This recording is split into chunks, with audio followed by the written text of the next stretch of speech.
The Egyptian military has released this footage, which it says shows its warplanes hitting targets in the Sinai.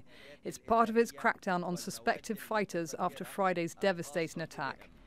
These targets, the military says, are believed to be housing or storing ammunition linked to those who attacked the mosque. President Abdel Fattah al-Sisi has promised to use brutal force and an iron fist against those responsible for what he called a heinous act of terrorism.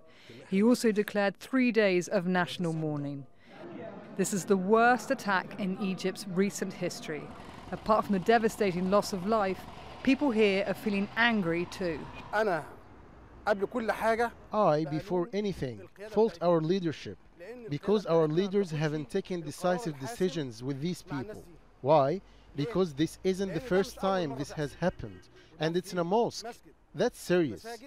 The Brotherhood is giving money to these people. They're spending on them. They're helping them. Who else is going to help them? This is the mosque that was targeted in the troubled northern part of the Sinai. It's used by Sufis, members of a mystic movement within Islam. The attack began shortly after the noon worship started and the mosque was full. Witnesses described how between 10 and 20 masked gunmen wearing military uniforms stormed the mosque using rocket-filled grenades and automatic weapons. They had also blocked the escaped routes. Local reports described how the gunmen surrounded the mosque outside to mow down any survivors, as well as those who were rushing to the scene to help. This 13-year-old described how he survived. I was outside the mosque and suddenly I heard gunshots inside. I saw them running and I went inside the mosque. I found all of the people climbing on top of each other.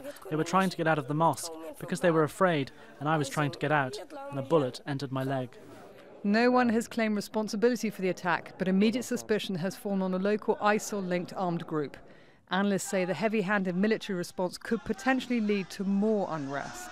You saw the beginning of fomenting of a cycle of violence, of state repression, targeting these groups through arbitrary arrest, leading to them fomenting a cycle of violence.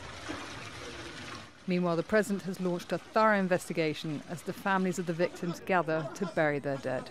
Hoexter, Al Jazeera.